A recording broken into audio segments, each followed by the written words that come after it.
guys. So this is number 2, and it's going to be a story video as well. So we're going to continue off from where we were, and I'm in Venice. So I get the train to Treviso, and I'm flying to Stockholm that evening. I have 4 hours until my flight, and I didn't know what to do. I was deciding between going to the airport and maybe doing a bit of college work, or exploring Treviso. And I had it in my head that I'd go and do a bit of college work. Hopefully the airport would have Wi-Fi for longer than 30 minutes. But as I was stepping onto the bus, my gut just was like, no, you're in Treviso, you have a few hours to kill, go and explore it. When are you going to be back? So thankfully I did, because the airport ended up only having 20 minutes free Wi-Fi. So that's a point to note if you're going to Treviso. And I just walked around the city, and I was walking up the main street, and I see these 2 policemen, and they're heavily armed. I'm like, okay. Hadn't really seen too many heavily armed police in Italy. So I continue walking, and I come across the main square, and there's a big congregation of people. So I ask a chap, what's going on? And he's like, yeah, the president of Italy is inside, and he'll be coming out in a few minutes. So I stick around, and all the security and stuff, and in the middle, the president of Italy walks by me.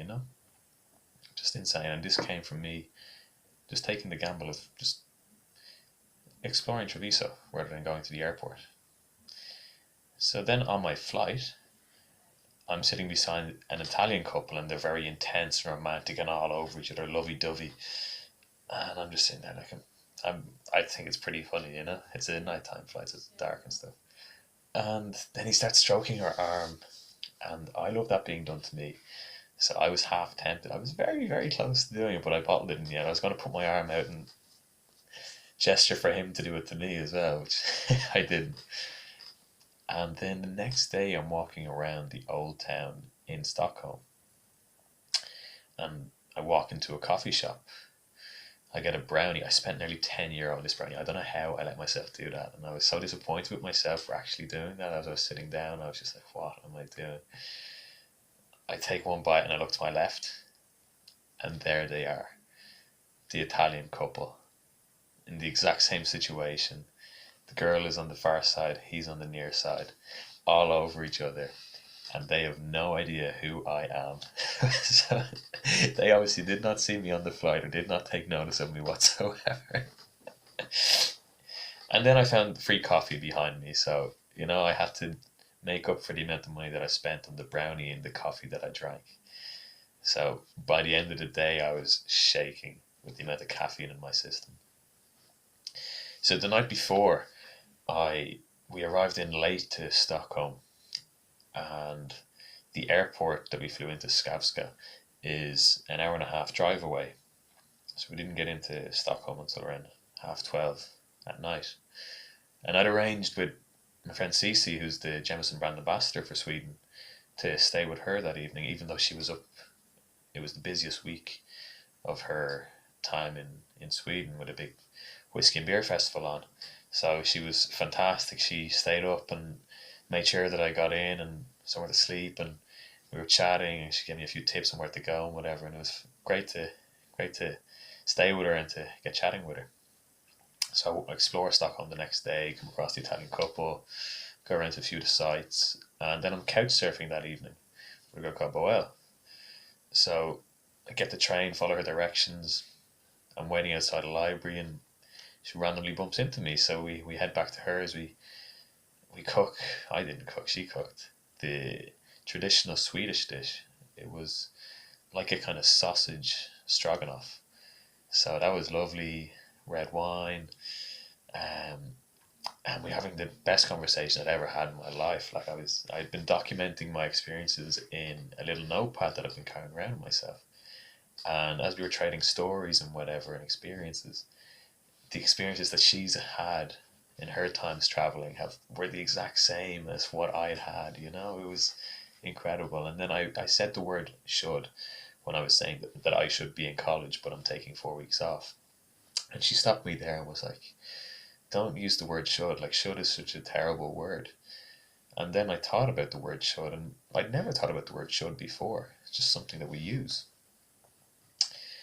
And it's what society or what others or what people in general think that you should be doing instead of doing what you actually want to do yourself or what you think is right, you know?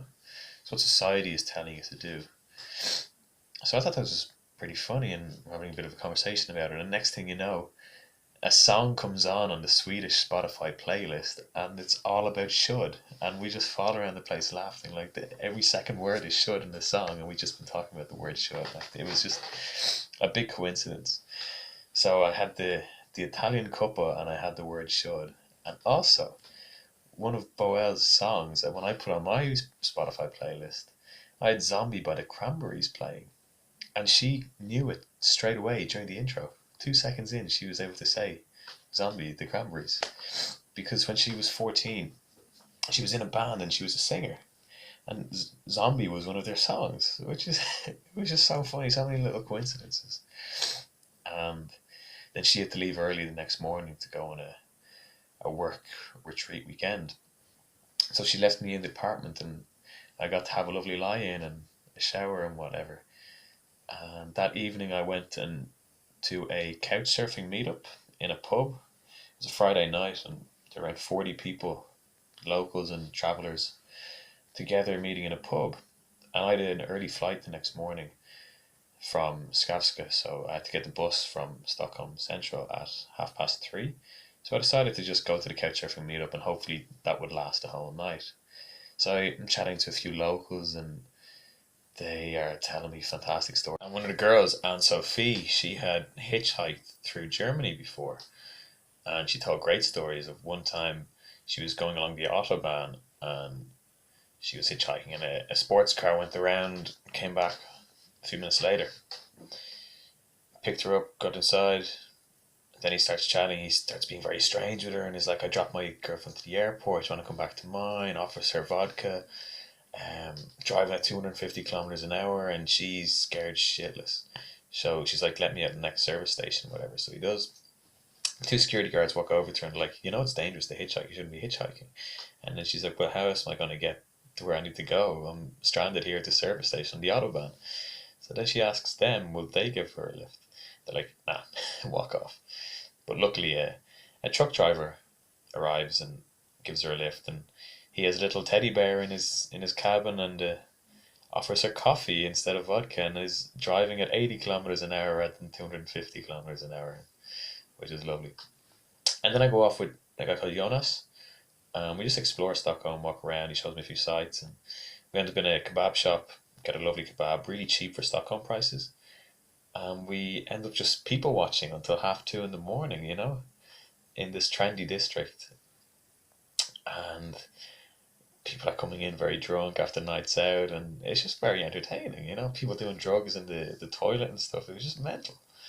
And then I get the bus to the airport and get my flight to Gdansk, and we'll pick up in Gdansk next week. So again, any questions you have or anything, contact me, put them down below, and I will compile them all and I'll do a video answering some of them and addressing them. So until next week, take it easy.